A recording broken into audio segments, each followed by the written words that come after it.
No, let me try it. Okay. Fafel. Boom. There you go. Oh, See? Look at this. Fafel. Jeez, Lucas. Lucas cool. Underwood. Underwood, that's right. What? Stephen Fafel from AutoOps. Fafel. I just said it. Fafel. What is wrong with you? God bless him. What's up, Stephen? How you doing, buddy? He's getting fired from intros. The most challenging part of building any estimate is finding the right parts in stock and at the right price. Now, you could open a bunch of tabs, search each vendor's website, enter your customer's vehicle information, and compare pricing and availability. But if you're following the 300% rule, this can take up a lot of your time. That's why Lucas and I both use Parts Tech at our shops. It's one website to see an unlimited number of parts and tire vendors. With one click, we can import parts and order them from multiple vendors all at once. And here's the best part. Parts Tech is absolutely free to use, and your shop management system is probably already able to connect with it. To get started, just click the link in the show notes or go to partstech.com/podcast. That's partstech.com/podcast. We take the trust of our listeners very seriously, and I hope that you know that when I say that Shopware is the best automotive shop management system, I believe it in my heart of hearts. And now it's even better. With new features like Tech App, it streamlines the inspection and dispatching process for you and your technicians. And with massive improvements to Shopware's exclusive digital vehicle experience, they have stepped their game up to a whole new level. So if you haven't scheduled a demo yet, click the link in the show notes and do it today. If you've already had a demo and you were waiting to finally switch, there has never been a better time. So click that link and get started today.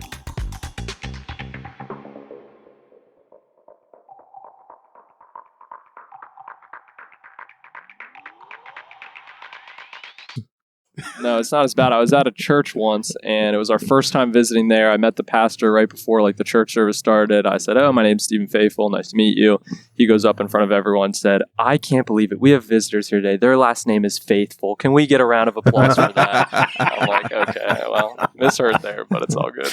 It'll work, right? It'll do. It'll do." So, Stephen Fafel from AutoOps. Yep. A little bit about myself. I'm 65 years old. I've owned a shop for 30 years. No, I'm definitely on the Wait a minute. side. You read David's track. Come on. I'm 30 years into shop ownership at 65, I've done something wrong. The plan is to get crushed by a car at 50. Because I'm still going to be within that 20-year term life insurance limit. So at 50, I'm underneath the car and you just hear creak and then crush. And then just a slow bleed out for me. And I'll just be like, "Let me go. It's fine." That's kind of messed up, David. I told my wife that. She got mad. She's like, "What is wrong with you?" Well, let me tell you, I guarantee you we can come up with a very definitive list of things. I'm sorry. You're not 65. I'm not 65. I'm a little younger. I'm 25 years old, originally from Lancaster, Pennsylvania. There's not many software platforms coming out of Lancaster, Pennsylvania. I tell people sometimes, we hire a lot of Amish people as developers. And they're like, "Wow, that's really cool." So I guess they're not super familiar with Amish people. They're fantastic web developers. They do such a good job. They do it with pen and paper, though. Dude. I even just moved, actually, my brother and I, which my brother is also one of my co-founders. We're both originally from Lancaster, but we even just moved deeper. We're in a small town now called Coreyville, Pennsylvania, which is like Amish central cornfields as far as you can see. So that's my background. Awesome. I moved out for a while. I was, in a past life, I was very into rock climbing, traveling, outdoor sports of all kinds. So I was gone for about 5 years. And then when I came back to Lancaster, my father was working at a company that did online scheduling in a similar industry. And basically, I saw what he was doing for a while. I had a marketing background. I had a marketing company for rock climbing gyms before this. And cool. My brother and I saw what he was doing in that industry and how it totally revolutionized it. And we thought that automotive was the last industry in the world to come over to modern, integrated, intelligent online scheduling. we pitched him and a couple other people on his team the idea, and we were off and rolling. It was kind of funny. So my brother and I, we had a marketing company for rock climbing gyms. After that slowed down, we both went to other startups, not super small startups, but he actually went to a startup that did online scheduling for high-end restaurant reservations. So we bring a couple different industries from online scheduling together to start AutoOps and really just focus on this conversion point that we think is super important and has been overlooked for a long time in the industry. That's kind of my inside second background. But yeah, no, not 65, 25 years old, a little on the younger side, but I'm learning as quick as I can. That's awesome, dude. So let me ask you this. Why automotive? Like what was it that drew you to automotive? Did you have an automotive background? Was there something about automotive that drew you into it? Was it just like there's opportunity here? What was your main drive for that? Yeah, and it's kind of two parts. Two parts is I call ourselves Z-level technicians. We're all extremely... Honestly, I'll give a shout out to my father. My father, he recently did like a full engine rebuild. So he has been promoted from Z-level technician to like a C-level tech. So right. We all have general automotive. We like working with cars. We like cars. We've always been kind of into, in my driveway and my parents' driveway as a kid, we always had like 10 different vehicles. They were all like under $1,000. We were always swapping it out. Some was in the shop, this was shop. So we've always enjoyed kind of being around cars, not in the fancy sense that some people are. So I think general automotive, I think another part is it's an industry that fits our personalities well. I'm from Lancaster, Pennsylvania. I'm not from Silicon Valley. The people who I get to work with on a daily basis are people who have similar characteristics to myself and my team, similar values, even though we're not obviously shop owners. I think just the way that blue collar people approach life is similar to the way, as close as I can get from the tech side of things. That's really cool. Because I mean, and that's something to think about, right? Like a lot of these companies, they are very different as far as values. And, it's like when we signed up and started working with Shopware, right? Like Carolyn is a shop owner, right? Yeah. And she was a tech and she understood what we were going through and what we were working on and why we were doing what we were doing, And that's always been like a cool connection for me because I like working with people who understand what it is that I'm going through, And so it's neat to hear that perspective. I had never thought about it that way. Did COVID kill rock climbing? COVID sadly did not kill rock climbing. COVID kind of blew up a portion of rock climbing, but for the people who wanted to get outside, it was one of those sports where you go outside and there wasn't a ton of bans on it. So I think it pushed a lot of people to go outside, and now all those people are coming to the rock climbing gyms. But yeah, it's also crazy. They survived through COVID because, technically, I mean, not in my area, but some parts of the country, you couldn't go into that indoor facility. They were shut down, right? No, it definitely hurt climbing gyms as a whole. Yeah, there were a lot of climbing gyms that shut down over COVID. I think, like a lot of industries, it separated the wheat from the chaff. Is that the correct expression? But yeah, the gyms that were struggling definitely did not get helped out during COVID. But I think the popularity there was some big climbing movies released during COVID. So I think the general popularity of climbing name one. What are you talking about? Name one.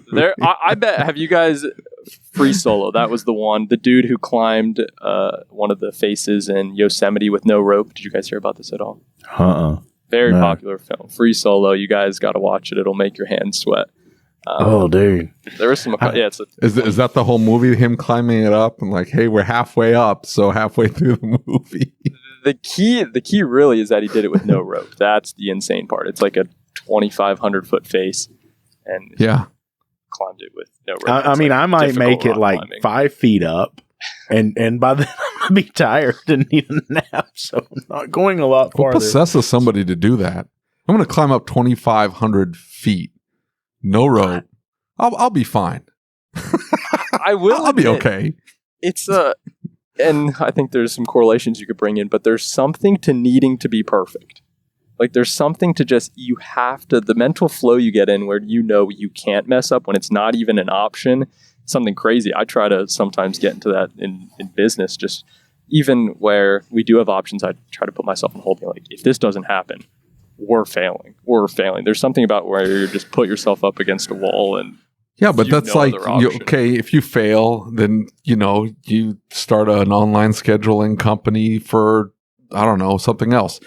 If that guy fails, he dies, and he has a second or two of contemplating his life choices as he's seeing those rocks coming at him at terminal velocity. And he goes, maybe this wasn't a good idea. I should have had something as a save. Splat.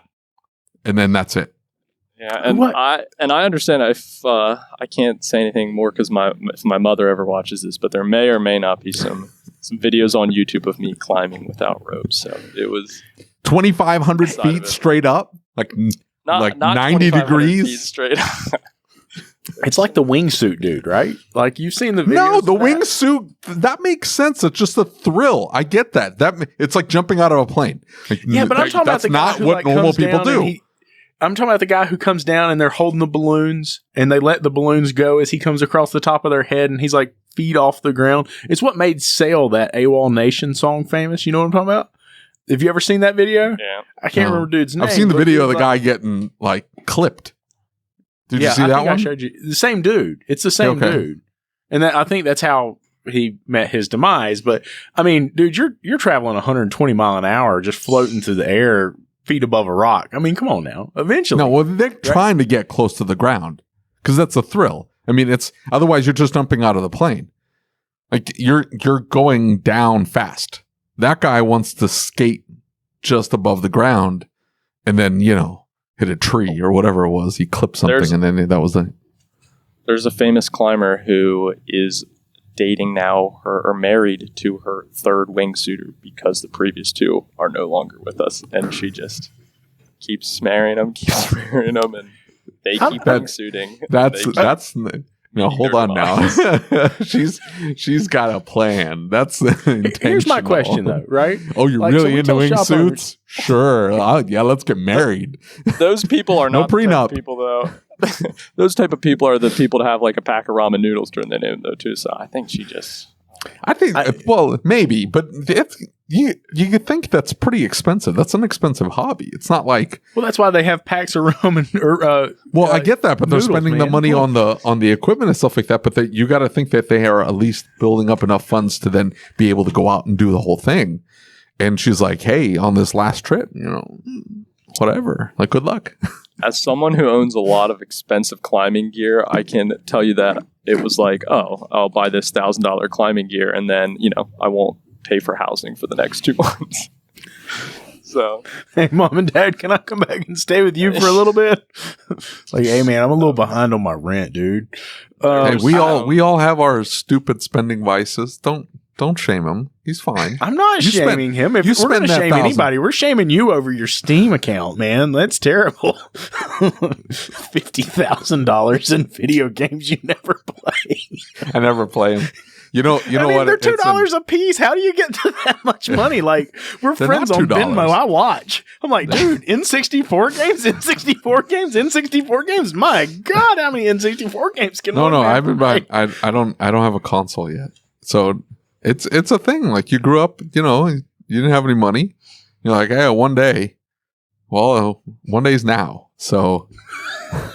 Line my wall. Any money, but well, I don't because I spent it all on old video games. So anyway, this was let's the get off of childhood that. dream. Yeah, and it'll hit you too, dear. It'll hit you too. Like if you're a wild success in your 40s, and you're sitting on a pile of money. All of a sudden, you're gonna be that guy climbing up the side of El Capitan with no rope, going, yeah, I've got so much money. What else am I gonna spend it on? I got my 3: personal trainer, personal chef, massage therapist. I don't even need them to be nice. That's all I want. To be able to eat well. Oh my, being able to eat well. Oh, the cooking's fun. Right, what are you talking about? Cooking's fun. It's fun to cook. No? Last night, my brother made fun of me because I brought up a massive bowl of air fried meatballs, and that was our dinner last night.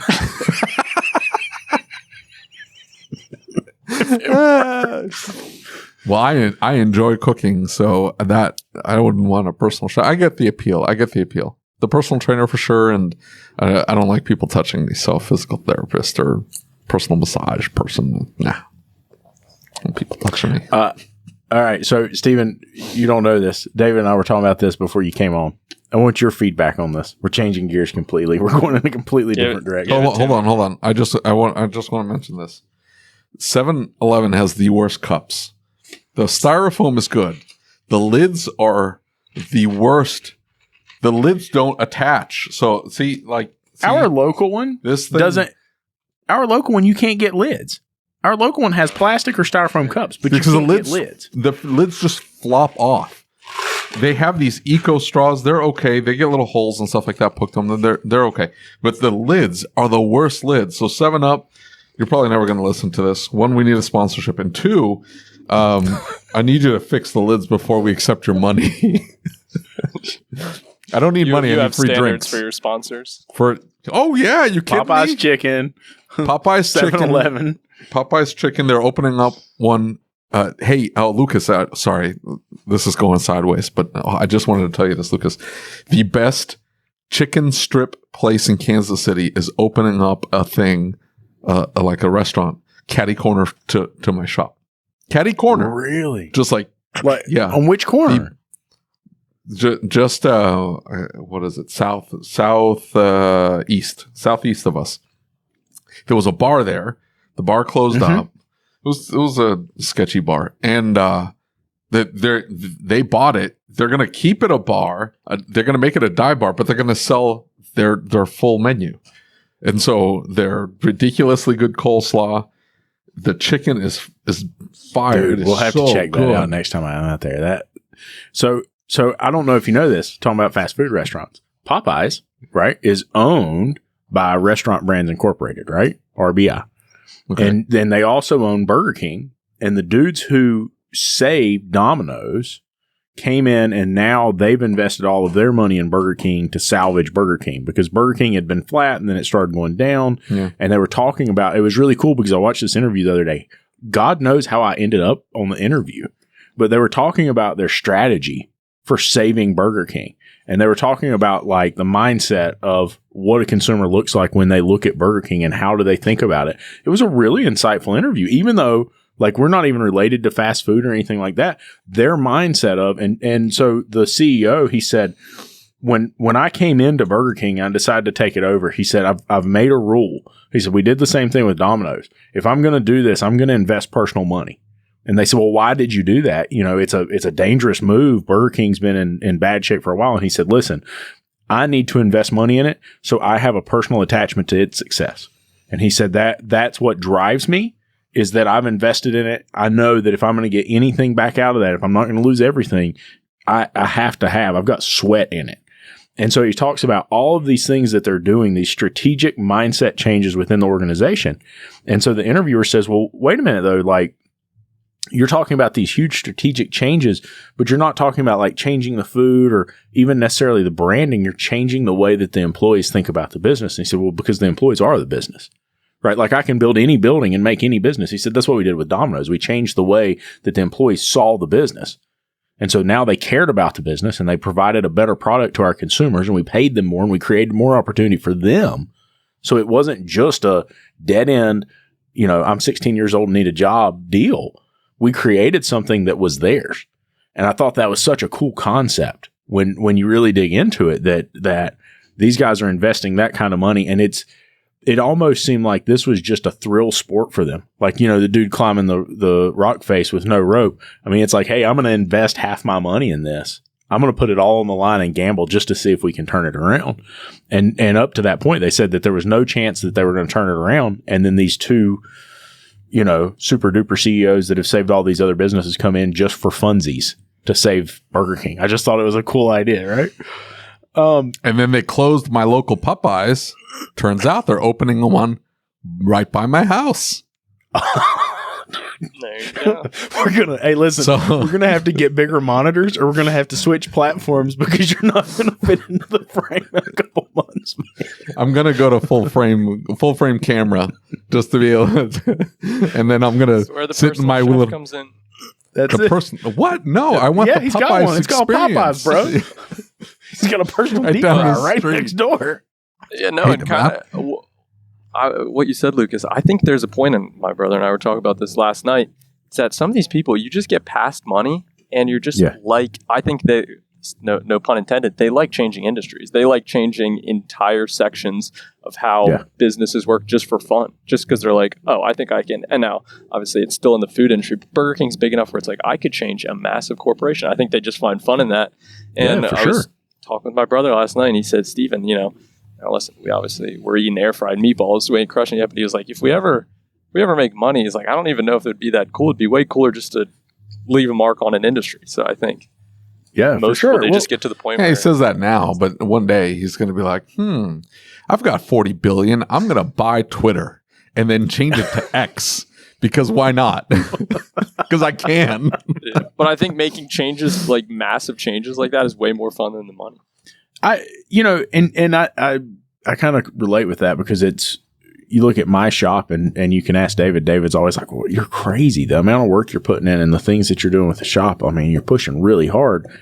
For me, that's the thrill in doing it, right? Like getting paid's like whatever, I can do without the money, right? I don't really care about that except when I can't pay the bills. That sucks. But like, being able to say that like we push something to the absolute limit, that's what I get my thrills in. I probably should have gone into engineering. I was the kid who I'd take the little dump truck and I'd fill it up with dirt and I would push it to see how far it would go before it turned over. Right. And so I like pushing things to the absolute limit of sanity. And so that's why David's lost his mind at this point. But, look, change gears here a little bit. I'm curious about something. We already said that. We've changed. I know we changed gears to something else. Now we're changing gears to something completely different. Okay, this is going to be the ADHD episode, and it's not your fault this time. I don't know what's happening. Exactly. Well, maybe I brought up the 7-Up, and then you got on the tangent about Burger King. Is Burger King going to get saved? I feel bad for Burger King. It looks like Burger King is going to get saved. It really they've started another veggie burger. Yeah, I know, right? They can keep that thing. It looks like they've started seeing changes that are making a difference, right? It's interesting. Do you eat there? Do you have a Burger King? Me? Yeah. Yeah. There you go. That's a no. You see the pause where he's like, yeah, that's a no. You don't eat there. But, so I don't eat there either because the fries are gross. Ugh. Their fries are kind of gross, but the staff was the reason that I wasn't eating there. Right? Really? The staff, you cared? Well, dude, if you are super inefficient in a fast food restaurant, I can like see a that. major pet peeve for me. I can see right? that. But look at the appeal of Chick-fil-A. I think their food is gross. I'm not a fan of Chick-fil-A. I'm not. It's just it's gross. It's bland. It's meh. Like you got to put the sauce. Everybody goes nuts over these stupid sauces. It's all gross. That sponsorship, holy cow! Yeah, right. No, I'm a Popeyes guy. Through and through. Popeyes. Popeyes has a much better chicken sandwich by far. Popeyes is a superior chicken sandwich to Chick-fil-A, but everybody goes nuts, and so they wait in line. Now you're saying don't be inefficient, but dude, like 30 minutes in line to go pick up a Chick-fil-A it's not sandwich? 30 minutes. That's just it. Chick-fil-A is super efficient. You pull in that drive-through and it looks like it's wrapped around the 100 cars is still going to take 30 minutes if you're at the end of the line. It doesn't. That's what's crazy is they're building these restaurants. The restaurant part's upstairs and down below is like you're pulling through the middle of the building and they're just like handing you food as fast as you go through. Our local Chick-fil-A will be backed out into the road. Like you can have a mile line into Chick-fil-A and it still takes you 15 minutes to get through it. Right? I mean, it is insane how efficient they are. They will block up all of the road in front of the restaurant with cars. And I mean, you just see a constant line. There's as many cars coming out as there are. I don't get the appeal. I don't get the appeal. I look, being keto, I don't like Chick-fil-A either. I think the grilled food is just meh. Right? The fried food is fantastic, but that doesn't work very well. It's just breading. That's the only difference. The chicken still sits in that vat of whatever to brine it. It's gross. I can't believe you don't like Jesus chicken, man. I thought you were a Christian. Not Jesus chicken. That's the other thing, too. Just because they're closed on Sunday? Just because they're closed on Sunday? That's obnoxious, too. You got to tell your kids. Like, I can't go to... Like, hey, I want Chick-fil-A. We can't. It's Sunday. That's like the best running family joke we have in my family right now. Is like my wife wakes up and I'm like, hey, what do you want for breakfast? And she's like, Chick-fil-A. I'm like, all right. So I'm jumping up and she's like, dumbass, it's Sunday. Like, that's what we do. So thanks, Chick-fil-A. Anyway, David. go on to your story. Sorry. I've been waiting for this. This is good. Better be. We're building suspense. All right. So David did not believe me about this. And I want to hear your input and your feedback. You're kind of a software guy. You probably don't know anything about this. David didn't know anything about this. There's been 4 posts in ASOG over the past couple of months. Very interesting theme. And I've seen this post elsewhere recently. And so this person says, this morning coming into the office, I received a text from a client which we serviced her vehicle yesterday. She stated one of my techs texted her and told her there will be an additional charge on top of our repairs we did on her vehicle. The number she received the text from was a subscription number only. It seems that my information was breached and somehow this person got a hold of this client's number but told her to contact me instead. This doesn't make any sense. Have you ever encountered anything like this was his question. So here's the thing. Is we noticed there were 4 posts in ASOG. It's been like months apart, right? And then there were posts in other groups. And it seems like it's either a shop management system. It's some type of integration like through Full Throttle. Somehow there are certain shops that their information is getting out. And there are scammers calling their clients saying, hey, I know your vehicle was just serviced with us. Tell you what, we mischarged you. You owe us more. Give us your credit card number and we'll just charge it right now. And so they charge the client and then they keep the money and the client calls the shop and says, hey, do I have a receipt for what you charged me last night? And they said, well, we didn't charge you anything. What are you talking about? Now, the thing is like, in my shop, if you're leaving and you're already gone, I'm not charging you more. I'm calling you to say, hey, I messed up and left a part on your bill I wasn't supposed to. Where do I mail the check, right? Mm-hmm. And so there's a lot of scams going around all over the world and all over different, industries. It's not just us. What do you think about that? What does it make you feel when you hear that? It makes it I'm glad you're telling this story because it helps people understand all the time. So in AutoOps, we pull information from the shop management software into the scheduling experience. We have our scheduler on hundreds of sites. People all the time will be like, why do you need a verification code? It just pulls up someone's name and it just pulls up their vehicle. Is that super sensitive information? As much as it may not be sensitive, you always have to think back to scammers. Scammers do not need that much information to trick you into thinking that you are connected with them, you know them, sometimes even just using someone's name. But Lucas, if you got a text that said, hey, Lucas, I know for your exact vehicle, I know for your 2020 Maserati, because that's, of course, we drive. I know for your 2020 Maserati, we had this in the shop yesterday, blah, blah, blah. Here's your bill. And just linked out to some payment page, just with that information, just being able to identify a vehicle that you have, you're all of a sudden, your guard's down. You're like, oh, they know me. How would someone know who my vehicle is? So that's why, and there is definitely, I think it's I'm glad at AutoOps we use a verification code to protect that data for pulling any customer's information from a shop management software because scammers don't, the classic scam going around is just, using your kid's name, one of your kid's name. Hey, blank's name's in trouble. They hear their kid's name and they're like, what the heck? Oh, I'll do anything. I'll wire you over $100,000. Right. So I think people understanding that you don't need that much data to pull someone's guard down is super important. So using verification codes, AutoOps, if anyone, there's not many other people pulling intelligence into the scheduling experience like we are, but for the ones, if anyone is, better have a verification code. I've definitely seen working with shop management softwares that some have much better guidelines and protections on who their integration parties or third-party integration parties, how they use their data, how they protect their data, being ISOC compliant. There's all these kind of tech privacy compliance policies that, I would just recommend that shop management softwares, as they do more integrations, they should obviously secure their data well. I'm not too knowledgeable on that. But with third parties, just make sure you're vetting third parties properly who are going to be able to... they're actually legit. Yeah. Well, I know there was a while, and a lot of stuff went around, and there was a company, and I'm sure you know who I'm talking about when I say this, but they manage like 90% of the integrations with all shop management softwares, right? And they're basically a data aggregation warehouse, right? And they just take the data and they split up the data to where it needs to go. And they were talking about the fact that there were multiple terms of service. And that company had like 15 or 16 different terms of service that may be used in any one situation. And so some of those terms of service were that if you put your data into our system, that then Carfax's equity mining aspect gets every single bit of that data. So the car comes into your shop and you say, okay, I'm going to work on this car. Client comes in, and while they're in your shop or shortly after being in your shop, they get an email and a telephone call from the local dealer. It says, hey, I know your car's in for some repairs. We've got this amazing deal going on. You can come out to the dealership. I'll put you in this car. Why don't you drive it for a couple days? Tell you what, we'll even give you $500 off your repair if you bring it here instead. And so people were pulling their cars out of independent repair shops. And it was happening over and over and over again. And people couldn't figure out why. And it turned out that it was equity mining. And like, part of me says, well, it's free market. They can do whatever they want. And if you give them permission to use that data, then it's on you, right?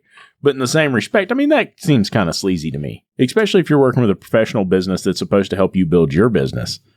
And they're taking your information and giving it to somebody else like that? Come on now. Yeah. And I'm almost ready to blow AutoOps shot with Carfax, because I've been hearing more and more people just be like, when they are taking your data and aggregating it, they ain't selling it to the local shop down the road. They ain't selling it to you to help you out. It ain't going in your direction. It's going to, Ford of Dallas, who pays them $14 million to be able to access this data and then take business from local shops. So it doesn't, I need to do more of my research on exactly how the data is used and how, if we wanted to, pull out data, what data we would be offering. We don't feel like offering up customers' data to be sold away from independent shops.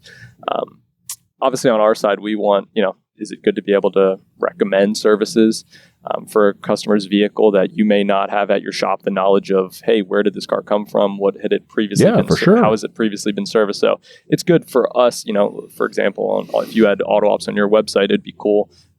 Right now we pull in declined services, but also being able to pull recommended services from previous history of the vehicle. It'd be cool to be able to upsell that for your specific shop.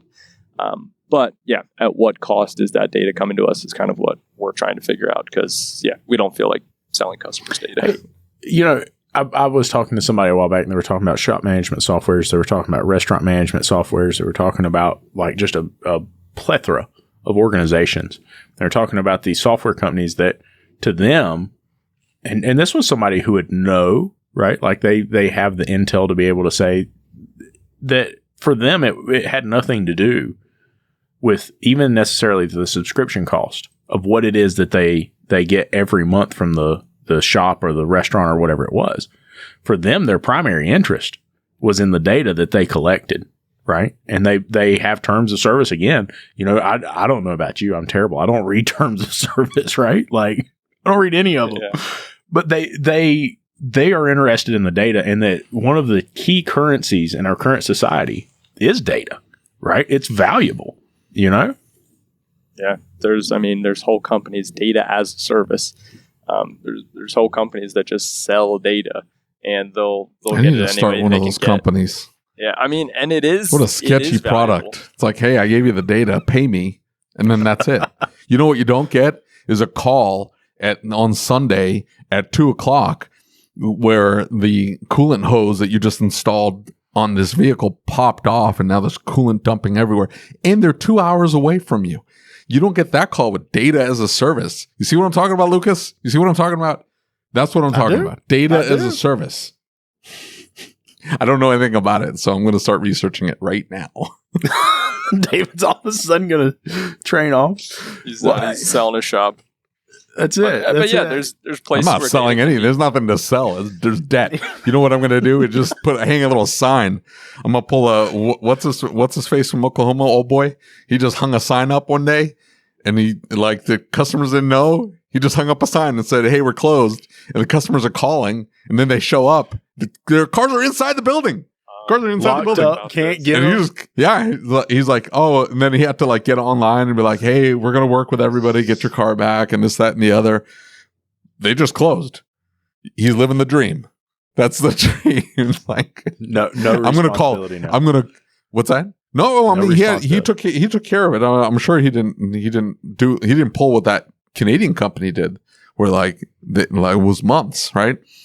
I'm going to go down my list and I'm going to find every asterisk customer, every single customer that I had an asterisk next to. I'm going to call them up and I'm going to say, hey, next week, free automotive repair. And they were like, what? Yeah, bring your car down. And then I'm going to pack all those cars into my shop.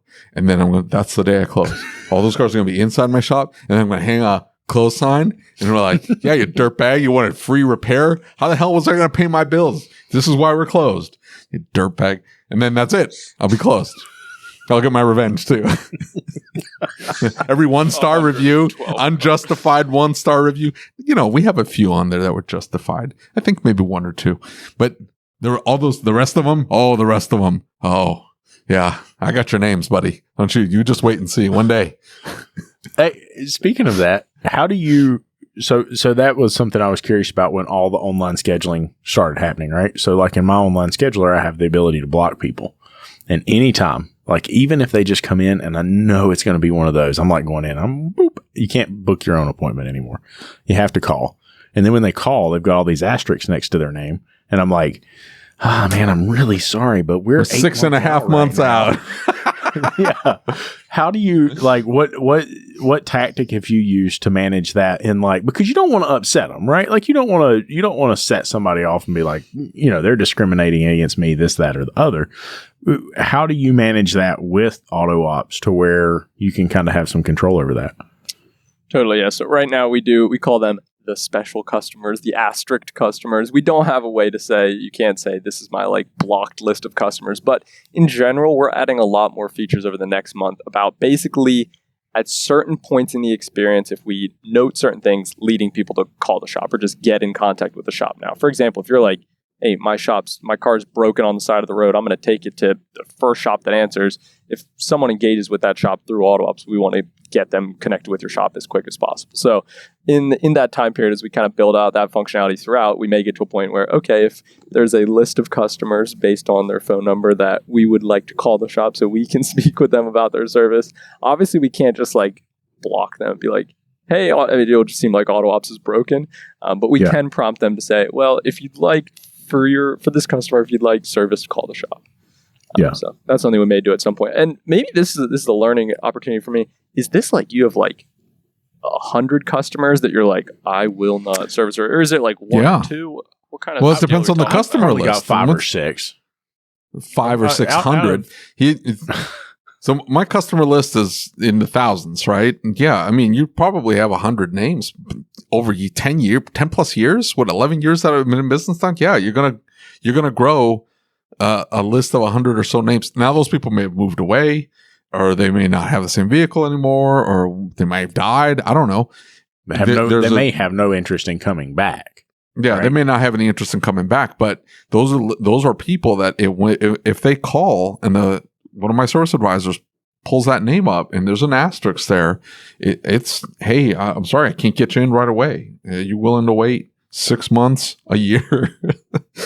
Yeah. You're not telling them no, but you just want them to quietly go away. And in our online scheduler, they cannot set their own appointment. That name and that phone number is flagged. And that, because it creates a unique customer ID, that unique customer ID, if they put in their information, it pops up and says, hey, are you so-and-so? Yes, I am, because they've been there to the shop before. And so they're in my customer list. That person cannot schedule their own appointment. They have to call in. And when they call, they get flagged. And is this normally because of the vehicle for you guys? Is it hey, working on that vehicle, it's super expensive? No, or so it's usually the client. It's usually some people are impossible to work with. It's just not worth risking a bad review. It's not worth the money. It's just the bad review may have already come. Assault on your employees, right? We've had the ones that stand out to me. I won't flag them on first visit. I'll only flag them on second visit. The ones that stand out to me, we had a guy come in and basically literally commit friendly fraud, right? His whole intention was to steal the money. He never had intentions of paying the bill. He never had intentions of letting the charges go through. His entire program, everything he did was about stealing the money, getting his car fixed and not having to pay. And so somebody like that, I don't want them back in my shop. Someone who curses at my staff. You say one curse word to my staff, I will carry you out the front door of this shop and you will never set foot back in it again. Right? You don't disrespect my staff. Somebody that is extremely high workload to deal with. Right? We've got a really great client, love them to death, but they experience some mental issues, and it is 4 and 5 hours on the telephone calls. Right? It is every day you're spending 6 hours on the telephone with this person, just trying to work through explaining things to them and helping them understand, and then them going back and forth. And at some point I have to say, this isn't healthy for me or you. And so my job is, as shop owner, to come back and say, listen, I'm really sorry, but I'm busy right now. I can't get you in. People who don't want what we sell. Right. And I've got a perfect example of it. We had a guy who came in. We're perfectly friendly. He's from town. He's friends with a friend of mine. And this guy literally is known online by a persona that starts with crazy. Right. And he's a smart guy. I'm not saying he's not a smart guy. It's just the point that every single time he comes in, well, I don't understand why I'm paying for this. And I don't want to pay for that. And I don't want to pay for this. And I don't want to pay for that. That's not fair that I'm paying for this. Okay, and then sometimes it's the argument after. The argument comes after they've approved it. They've already approved it. Like, you had that and crazy they'll guy fight you just to get the money back. Yeah, they'll create a fight just so you'll refund it. The guy that you had at the counter, that he's like, I guess I'm going to have to pay it. You're holding my car hostage. It's like, whoa, what are you talking about? You approved this online. Like, you had to physically approve this online. Absolutely. How did you not know how much this was going to be? Well, I just don't think it's fair. Like, that guy's not coming back in. Like, I'm not going to get into a confrontation. I avoid confrontation. I'm not going to carry anybody out the front door. That's going to be a thing. I don't like confrontation. So if I have to confront somebody, I'm already uncomfortable and I'm already annoyed. You're going on the list. Like, I shouldn't have to confront you as, hey, this is the bill. You have to pay it. Hey, you approve this. Hey, I'm sorry. We don't take 3:30 waiting oil changes. Like, you can complain all you want, but we've already talked about this. This is the third time I've had to bring this up. Do not call for a 3:30 waiting or show up and expect that I'm just going to drop everything and go. And we just had a customer. Something got messed up with the brakes. The park and brake didn't get adjusted properly, whatever. The car, when you, first thing in the morning, would moan like a whale. Okay. It was terrible. Okay, fine. She's concerned that there's a safety concern. Fine. She brings it back in for another service. We check the brakes. The brakes look fine. The noise only happens for 20 minutes. So after she pulls away from her house... Could you imagine driving through town sounding like a whale for 20 minutes? Yeah. And it's for 20 minutes of driving. And maybe even not 20 minutes, but the car was cold, sat overnight. You would go drive it. It would moan for a while. It would stop. By the time she would get to our shop, the moaning was gone. And so we didn't hear anything. And so she comes in for a service after we'd done the brakes. We check the car. She's like, hey, I'm hearing a noise. Okay. We check. Everything physically looks fine on the brakes. Now, I don't think we went in and checked the parking brake or whatever, but everything looked fine on the brakes. Everything looked normal. And there was no noise, and the car was stopping, and we had nice even wear. Everything was fine. 2 months later, she walks in in the middle of the day at 12:30 and demands that we look at it right now. And we're like, okay, well, let's put you in a loaner. I don't want a loaner. Okay, everybody's at lunch. So there's no possibility of somebody looking at it right now. On top of it, you already driven the car, the noise is gone. So the noise is now not there, so we don't know what to look for. It's 12:30, everybody's at lunch, and you're refusing to leave the car here. Well, that just doesn't fit my schedule. It's like, okay, you need to work with us. I want the owner to call me. Fine. I call her, and she's giving me the same spiel. And I finally have to ask her. I say, hey, what is it you want me to do? I want you to come down to my house and listen to this noise. I don't want to go to the shop. I said, and leave my car. And I said, fine. I will go to your house. So at 8:30, I was at her house. And we got in the car and I heard the noise. And I said, I think there's something wrong with the parking brake. Fine. Okay. I said, come in tomorrow at 8:30 and I will bump everybody out of the way to pull your car in first so we can service this and fix it. 8:30 the next morning. Do you think she was there? No. She should have scheduled online, took a video of her the sound she was hearing. She did take uploaded a video of it. The problem is, like, the video, she had a video of the noise. So we could hear the noise. The problem is, it wasn't crunchy. It wasn't crunchy. It was more like, it sounded like Dory. We need to add this to our... the Dory sound? What sound is your car making? The moaning sound, the Dory sound. Yeah, the Dory whale sound. That's what it sounded like. And so at 8:30, she wasn't there. She had shot a video, but the problem is, like, you still need to be able to drive it to, like, do I hear it backing up, only going forward? Does it increase as I go faster? Because that means it's all different things. No, once you got it up to a certain speed, the noise would go away. It was only from a stop, accelerating the first, like, 5 miles an hour, it would make the noise. Anyway, she rolls in about 10:30. She wants service now. And I knew she was going to do that. Drives me nuts. You see, Stephen? Do you see that reaction, that visceral reaction from Lucas? My entire schedule is now upended because of this potentially. Put her on the list. Yeah, and That's so exactly like right. she's gonna go on the list. And here's the like really annoying part. I bought everything. I'm like, I don't know if it's the brakes, I don't know if it's pads, I don't know if it's park and brake hardware, whatever. I bought it all brand new, had it all sitting there waiting. We had a bay open. I said, don't put anything in this bay because she's gonna roll up late. I just had a feeling. When she wasn't there at 8:30, my service advisor was like, she's going to pull in like 10:30. Well, he texted me. He's like, guess who just showed up? She pulls into the bay. We take it all apart. My text like, hey, I think it was the parking brake got adjusted out too far. I said, okay, well, whatever. Do whatever you got to do. Fix that. Just don't want this thing to come back for this noise.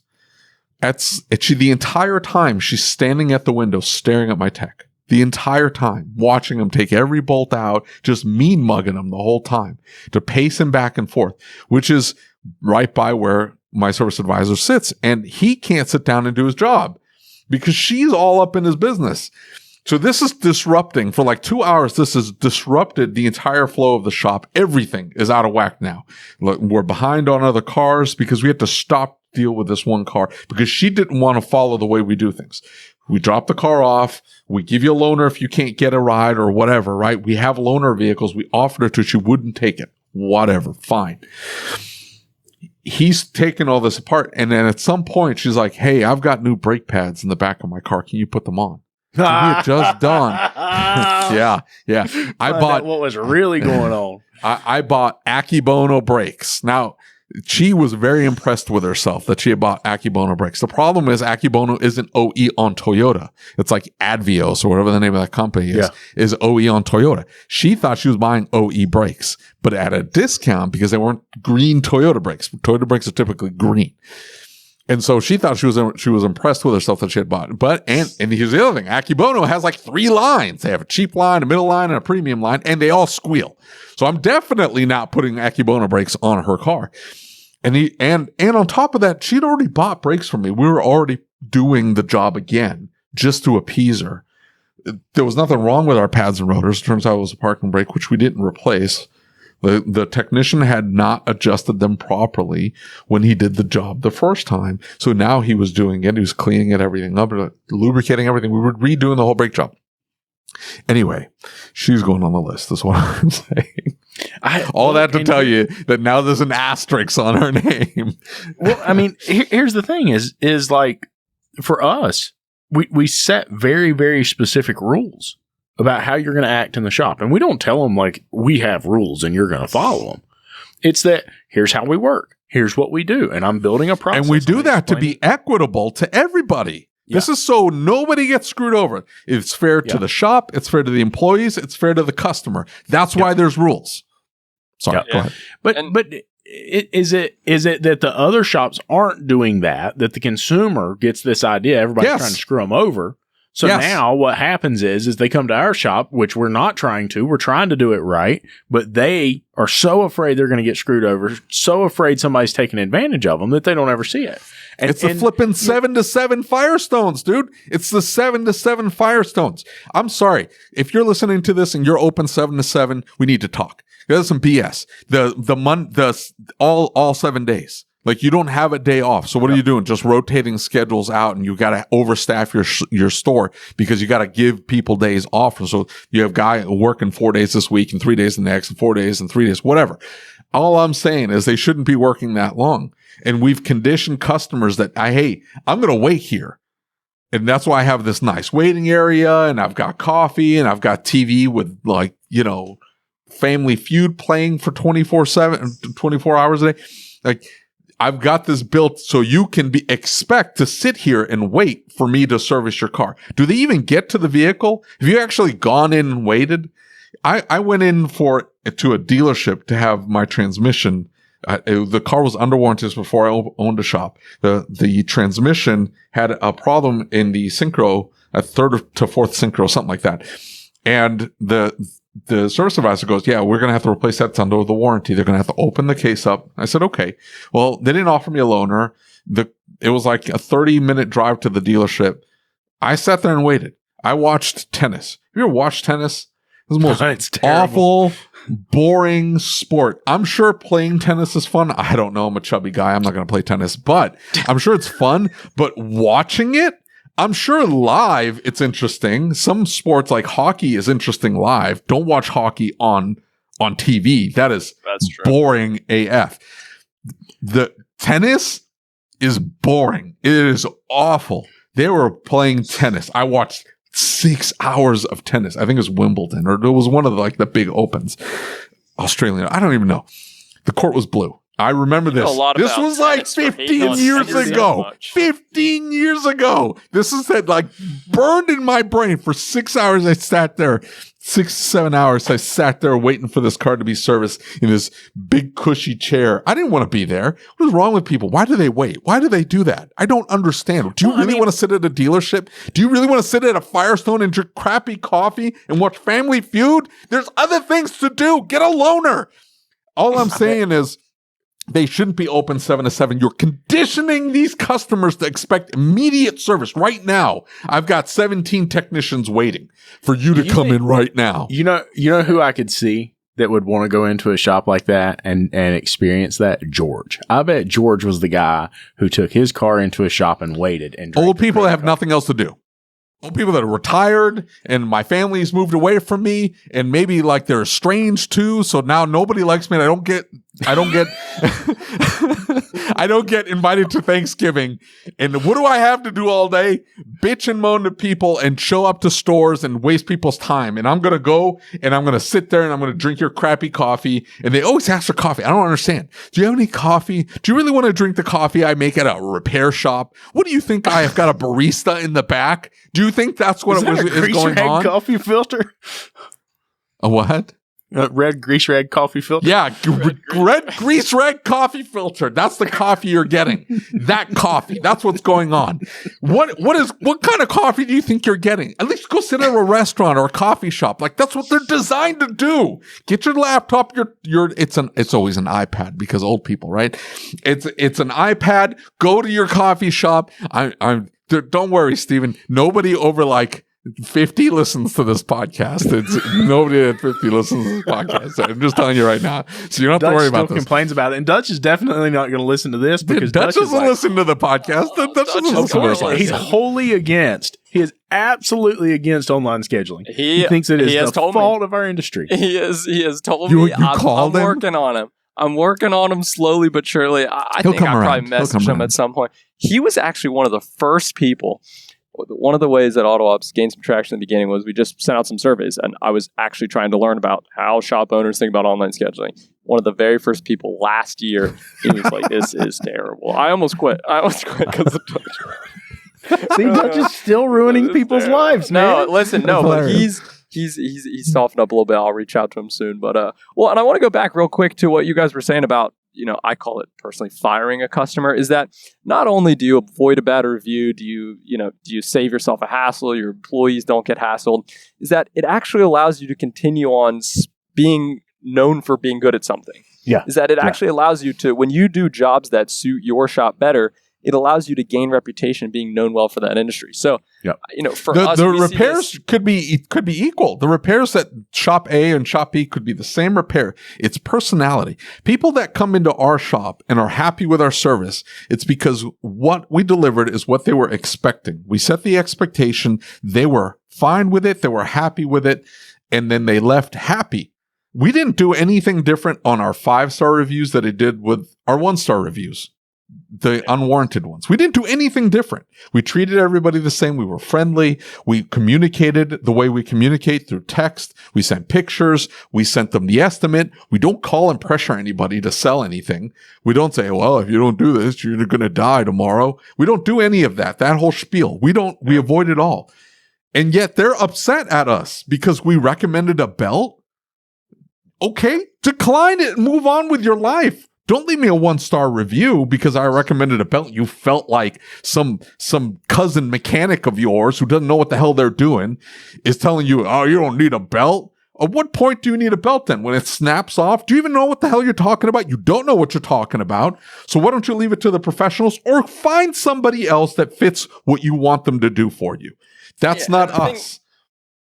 The thing that helps it's personality. Should help you guys. Yeah. And the thing that should help you guys, and I always tell myself, is that the people who give 1-star reviews they're also the people with crappy friends who you don't want at your shop anyways. So that's what I think. And kind of, it reminded me when you were talking about, the customer who brings in the crappy non-OE part and you're like, we can't do this. We get people hitting us up in, slight offshoots of automotive repair. We'll get car washes. We'll get tinting places, and they'll be like, hey, can you put on like this feature and this, and they're asking you to do all this crazy stuff, and that's when you realize it's not even worth it because I'm just going to lose credibility in the auto repair space. I'm not going to be as good. I'm not going to be known for being as good at just full auto repair independent shops. And so that kind of reminds me of, in our, we gotta consider that in our own, that there's a time to fire customers because they just distract you. They just distract you from doing what you're good at. So let me ask you this, and I've talked to some other people. Obviously, restaurants deal with it. Hospitality deals with it. Do you deal with crazy clients like that? I mean, you're dealing with professionals who face those challenges every day. You know what I'm saying? But do you shop deal owners with are the most not self-aware group in the history? Do you have any idea how cheap shop owners are? Like $99 a month. That's insane. I just can't justify the cost. It's like, what are you talking about? I seen what you spend money on. What are you talking about? That's too much money. You do $2.1 million a year. You're arguing for $99. It should be $69. Shut up. Yeah. And that's a personal. So 2 points that honestly, and this is the truth. I've never had like a real poor interaction with the shop owner. I really never. I've never had anyone get mad. Now, I like to think we specialize in one thing and we do a good job at it. We don't try to do 10 things. I'm sure if we came out and was like, we do 100 things in one, I'd get yelled at from everyone. But so I've only had positive interactions. But the one thing I have learned is obviously there is some shop owners who really push us on price or real price sensitive, is that they're never going to be successful. For us, they're never going to be successful customers. Yeah. If really the only reason that you find value in AutoOps is that you could get it for, way less of a price. If you're really, if you're crunching numbers over $30-$40 a month, then obviously we understand you don't want another bill. We're conscious of that. But for the customers who really push it on me, we've had, in full transparency, we're in about 180 shops. I think we've had 4 leave so far since starting. All of those people, I look back and they were given huge discounts. And so I think there's a reason why if you just can't see the value in what we do up front, from the get-go, then I'm not do a discount. Yeah, because but the problem is the point though. Yeah.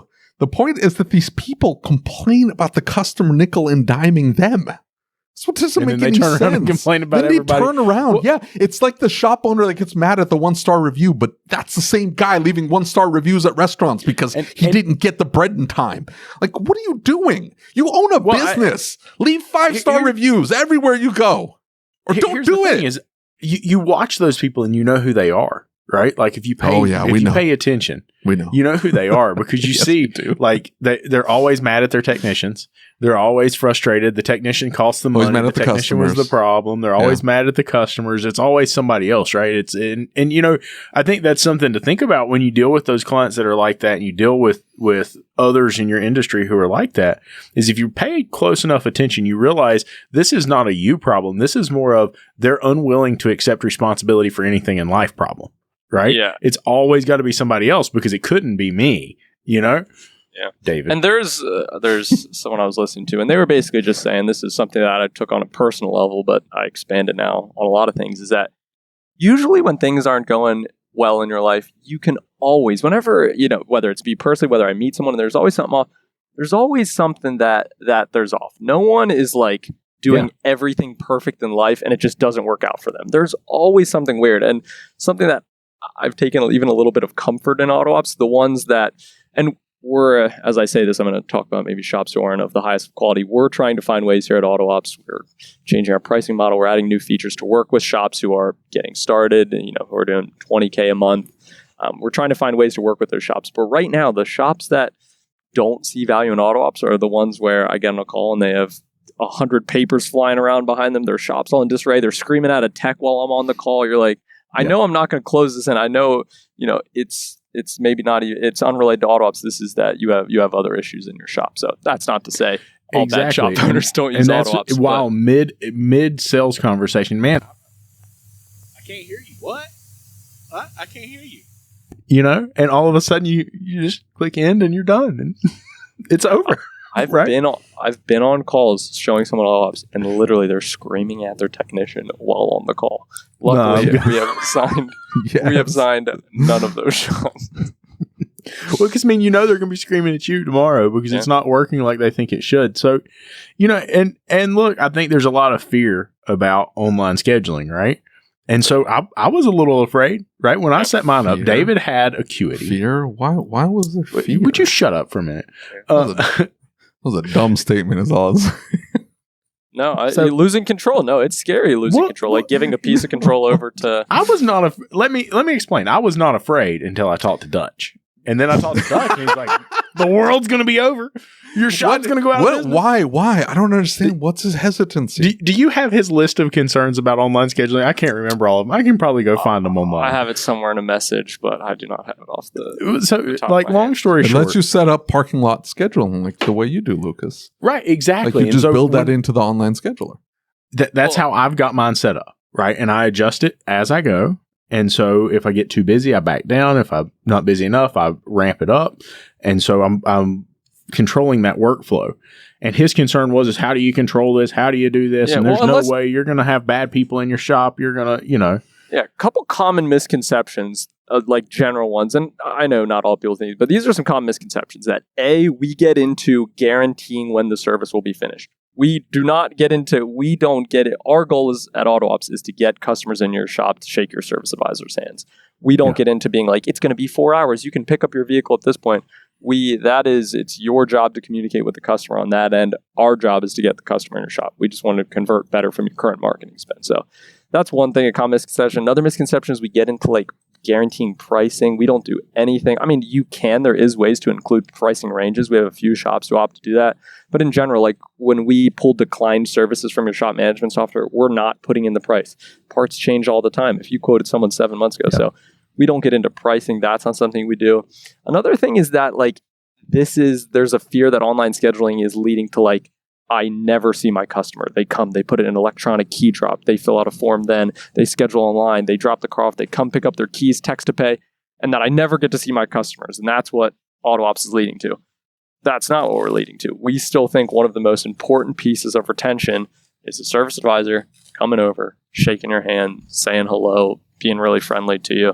And that David, you're shaking your head. You do not believe that's not key to retention. We avoid all that. I avoid all that.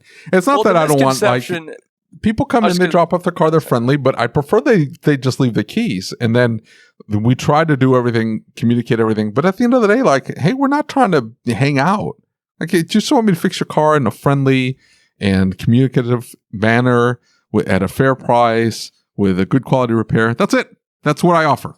I'm not here to ask you about your dog or like, I don't know. And apart from that, obviously, auto repair for introverts. Piece of retention. Yeah, and one thing, a lot of times we leave out service.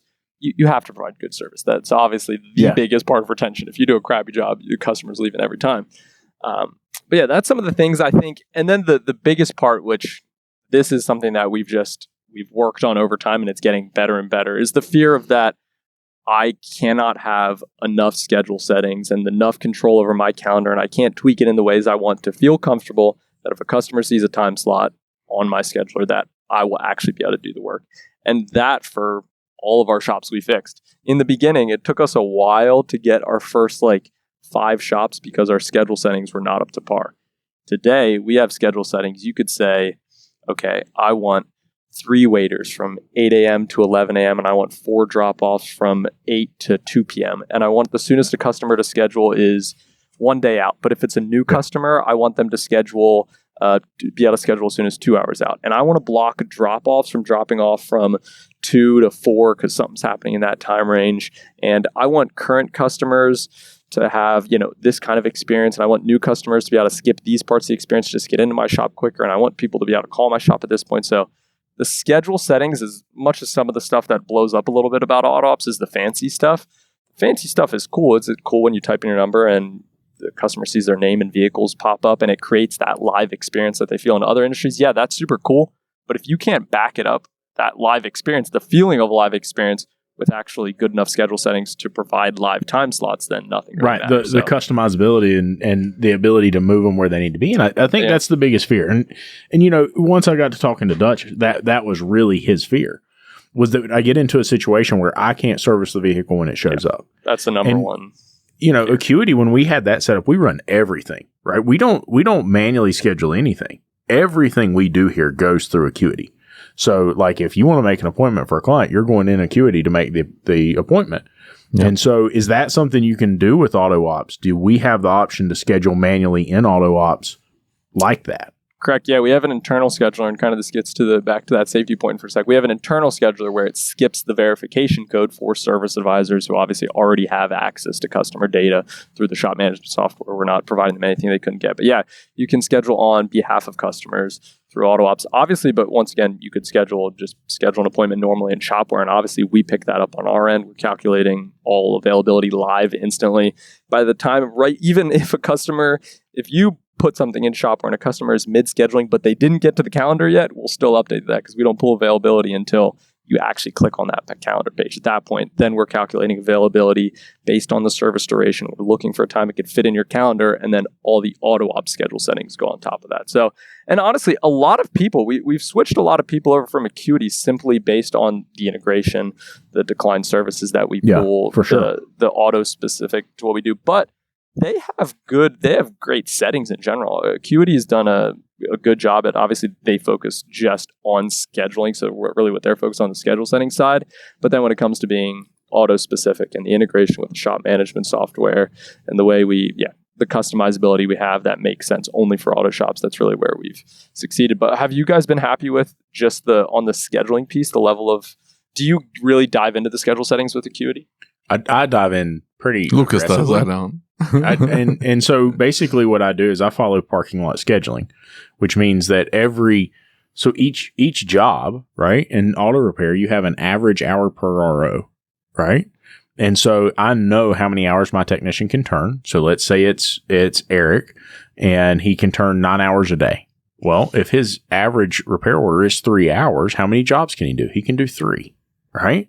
And so I know better than scheduling more than 3. And really what I'm targeting is like the initial evaluation. And one of my fears when I went to Acuity is how do I explain to them that most likely I'm going to have your car for 2 days?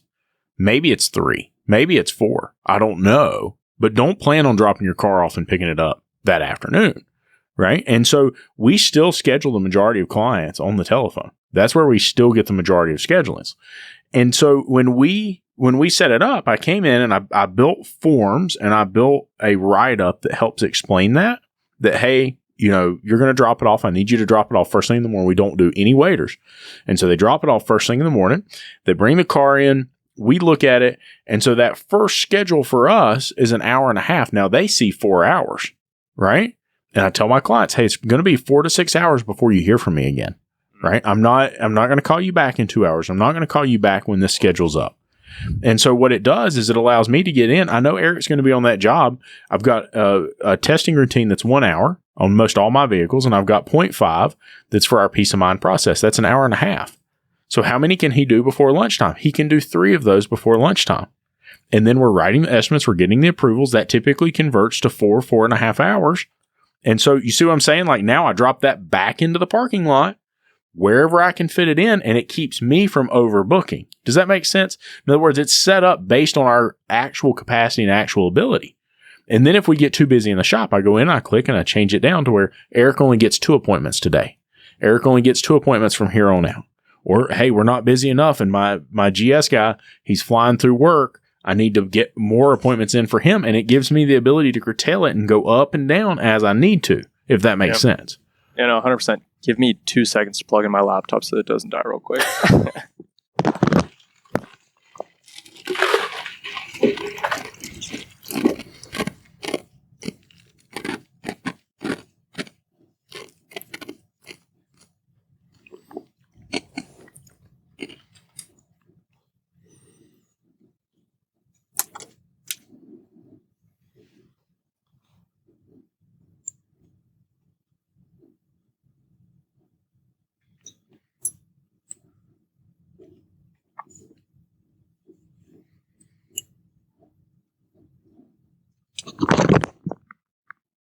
Okay, sorry about that, y'all. Okay. But yeah, like you were saying, that stuff especially, and that's what we figured out a lot more. Is a lot of people were saying, yeah, I want to schedule like max appointments per day per technician, but if you're not doing it based off hours, it's never going to be as accurate. So let me ask you this. Is that how you're scheduling? Because so in other words, in Acuity, I have it set up to where I'm scheduling for an employee, right? In other words, like that is a technician. And that calendar is how they look at it. And that calendar is the technician. And here's his capability. And so if I need to back it down, he's going on vacation, I can block just him off, right? And so one of my fears with changing was that a lot of the other schedulers I looked at didn't do it like that. It was that all of the schedule is just a schedule for the shop and you have this many bays, right? And I'm like, nah, dude, I don't want that. I want to be able to break it down by employee because each employee has different potential. They work on different things. They have different abilities. And so I've got to be able to funnel the right job to the right person. I've got one guy who just does oil services and tires. I've got one guy who just does, alignment, steering, and suspension. I've got one guy who does heavy line and diag. So I have to be able to decipher where that's going. Now, I'm an intensive manager in that sense, right? Like I'm on top of that, paying attention, trying to make sure we're taking it to that extreme level.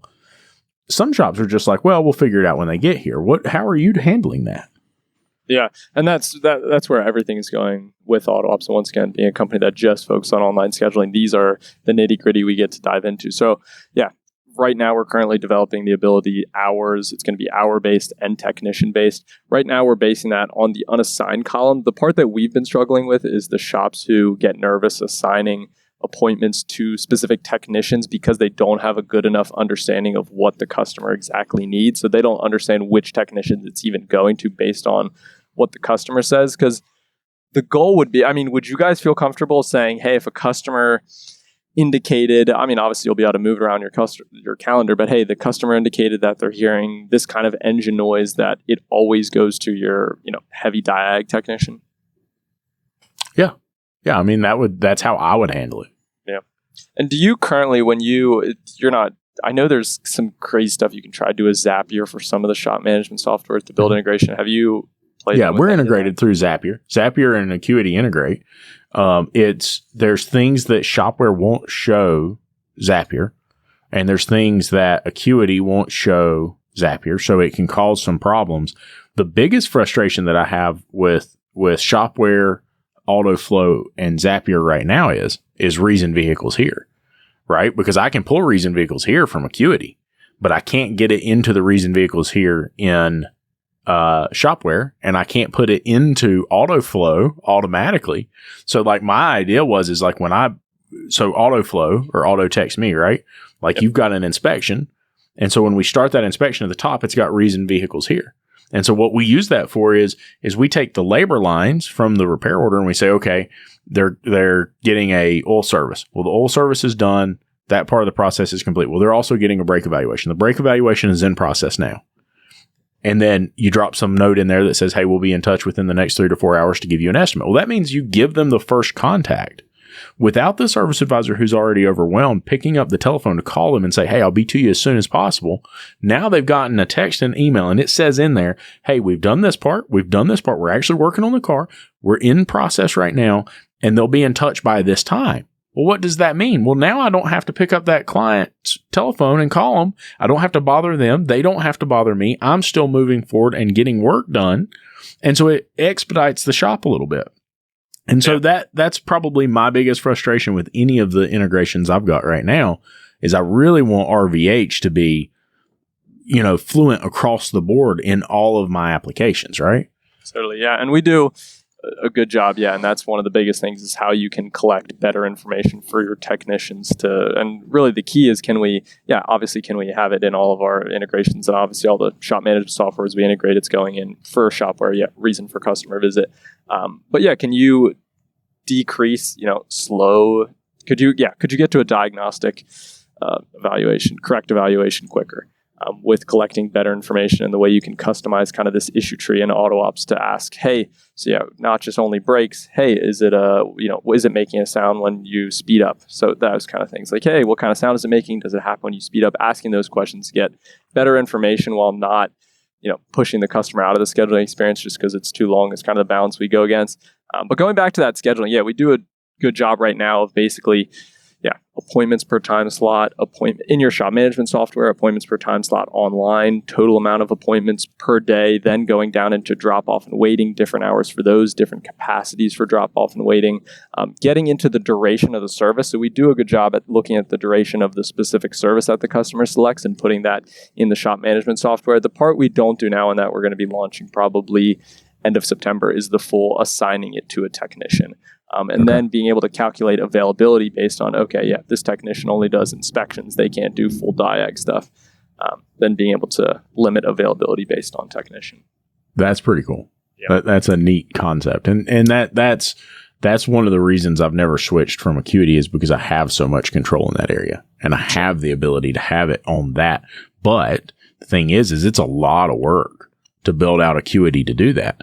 Now, here's the thing that I'll say about Acuity is that it seems less scary to me to try and build that out than build out a trouble tree, right? Because I'm thinking, like, as the technically minded guy, I'm over here like, oh my God, there's thousands of things that it could be. And there's thousands of questions I would want to ask. And I'm going to end up like, dude, AWS but you can hate me if I sign up because like, dude, I'm going to have 5 gigs but you of can just take, trouble tree. You can take Jim Morton's diagnostic questionnaire, dump it in. You could do that'll take 80-90% of the cases and handle them. Yeah, that would work. Yeah, and we have a couple people that have uploaded, well-known diag questionnaires that their service advisors were previously using, and they just use them in AutoOps. So that's been cool to see. But the one thing you also have to remember is we can take a lot of that load off. And the plan is, with Shopware is that we can already pull in. You'll just be able to go in AutoOps. We already have full integration. You'll be able to see all your technicians. You can just assign them to a calendar. We can pull in if you have durations for certain services that we can match up and correctly map out this. If they answer these questions, we connect it to this service in Shopware, and then we understand the technician. So there's a lot we can do on the setup side to make that, and the plan is to make it super easy where it's not like a 5-hour, I'm sure how many hours have you spent building out Acuity? The goal is that we can make that. The goal is that we can make that build out process a lot simpler by being able to pull all that information in from your shop management software. That's pretty cool, dude. That's pretty legit. That's the plan. But yeah, these are the things, being a company that just focuses on online scheduling, that we gives you some opportunity. Dive into. So, and we have our developers. We're not building websites on the side or building the crazy CRM. Is that we just really focus on this kind of stuff. So, and props to the people. We couldn't do our jobs without the people building great websites that drive the viewers to then. Yeah, and we love all the website companies we work with, because we need those viewers to actually convert to paying customers online. Once again, a lot of this is just about engaging customers where they want to be engaged at. If Dutch wants to call in his local shop, he can do that every day of the week, and that's why we have a full integration, so that when they put Dutch's appointment on the calendar, we then, for the person who wants to schedule online, we just updated that availability. So it's really just engaging the customer where we're at, and that's kind of where AutoOps is heading, is that obviously right now a primary point is, people are scheduling from the website, but right now even a lot of people, a QR code on a mailer that goes to your website and opens up the scheduling. But that's kind of an example of just meeting people wherever they are, however they want to get in your shop. If they want to get in your shop, we want to provide them a way to do that as frictionless as possible. How do they find out about AutoOps? As a shop owner? Yeah. AutoOps.com is I don't like taking people to our like book a demo page, because I want you to go on, research kind of what we do, see how it makes sense for your shop. But yeah, really the benefit of AutoOps is how customizable it is for all these specific shops. Yeah, go to AutoOps.com, and I say it on every show. People call me on it all the time. Give me a call. My phone number's on the website, 717-440-7702. If I don't pick up in 5-10 minutes, I don't care if you call me at 11 p.m., I'll throw you a little bit of a discount, but I always pick up. You want to hear a good story? David's calling at 1 a.m., man. Dude, I'm cutting all that out. What are you doing? No, this is terrible. No, just fill the form out online, and I will get back to you as soon as possible. A guy in North Carolina, I almost want to give his shop a shout out. He filled out a form at like 10:20 p.m. last night. Right? He filled out the form. He's on his phone. He's awake. Gave him a call right then and there. I said, hey, this is Steven. I just wanted to say hi. I took a look at your shop. If you called me at 10:20 after I filled out a form, I would freak out. He said to me, he said, can you just get on the computer now? This is the only time that works for me. My shop, I'm busy at my shop all day. Can you do a demo now? I got on the computer. We did it. We sat on there 25 minutes. I showed him all of AutoOps. He signed that night. Give me the name. We're calling this guy up. We've got to know who it is. CNC. Hold on. Let me pull it up. CNC Automotive. His name is. Give me 2 seconds. I was on the phone. Bleep it out. Be like, bleep. Yeah, bleep it out. Look, you ready? And he's down in North Carolina. Chad Nielsen. You did make sure that you invited him to ASTE, right? Everyone's got to go to AST. That's going to be we're having like a big amount of our team come down. That's like one of our top. That's awesome, dude. People are, and there's a lot. I've ran into the world of conferences. We looked at like 14, 15. I mean, there's like 3 that we're focused on, and ASTE is getting it's blown up. Everyone's talking about it. When I talk to people, it's like they're always, I was at a conference last week, and it's always, will you be at ASTE? So. Yeah. And dude, it's where kind of like I got my start trying to fix things with my shop. But like the 3 that I always try and make sure I attend, is always going to be ASTE, right? It's always going to be Apex, and it's always going to be Vision, right? If I can make those things work, those are the ones that, like, if I can attend, those are the ones that I'm going to do my best to attend. And I say that Sherry's going to kill me. I love Vision. But if I had a choice between Vision in the freezing cold in March with 200 mile an hour winds and 80 degrees the next day, and Southern California and the Equipment and Tool Institute's Tool Tech, that list was terrible. It's ETI Tool Tech, it's ASTE, it's whatever the Institute's got going on. Yeah, the Institute does some really awesome shows.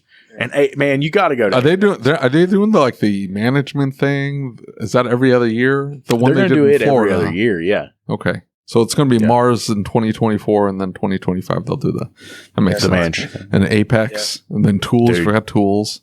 Yeah, I took my family to Tools last year. Tools was good. Tools needs more vendor support. Poor Tools. I'll be honest. Final thing, I've heard some mixed reviews about Apex, especially on the vendor side. And a quick note on vendors is that people, I think, sometimes think we're pulling people's tail when we say we have show specials. Talk to the vendors at shows. You will actually, with AutoOps alone, you will get the cheapest rate by far. If you're with me at a show, I do a demo, and you sign on, like on like the most recent conference we're at, people are easily saving $450. Not that what we do is that expensive. We just give them a bunch of free stuff. So, actually talk to the vendors if you're serious about, if you want even a new shop management software, go talk to them at the show. You will get a good deal. So, yeah, for that's sure. good advice. Apex is huge. I could see from a vendor side that you're going to be one of 8,000 other vendors there, and you might get lost in the noise I've heard unless sometimes you've got. It's a little too flashy. Like people aren't they're in the fun mode. They're not really in the shopping mode. You're thinking of SEMA. The Apex side of it is a little bit more serious, a little bit more subdued. It's not. It is SEMA. For sure. It is like my family owns a tourist attraction, and so we go to trade shows for that too. And it is very much like a conventional trade show where you can get tons of really good information. And so all of the opportunities that you get while you're there and you get to talk to the people who have the ability to make change in the industry and can actually do things, right? That's a lot of these trade shows you go to, right? You can get to a certain percentage of people who can make change within a company. But at Apex, the people you're talking to could be executives, they could be engineers, they could be product developers. They bring everybody.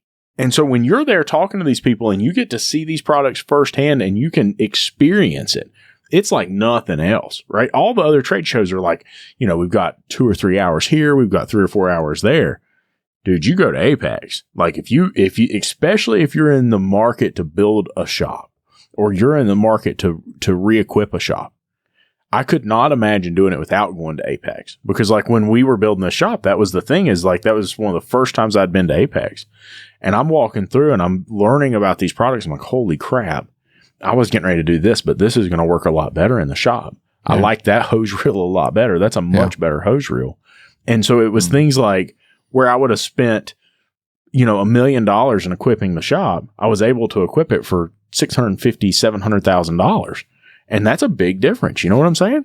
Yeah, totally. Yeah. Well, I'm excited for all the shows. We will definitely be at ASTE. And, but yeah, thanks for having me on this. Yes, sir. Once again, we don't have, I posted about this yesterday. We don't have a large marketing budget over here at AutoOps. We like working on our product much more than pitching shop owners all day. So things like this. The Amish marketing budget, huh? Like the Amish marketing budget's not high. You put it on the side of a covered wagon. It's fine. Yeah, I know. We got a buggy covered wagons all over.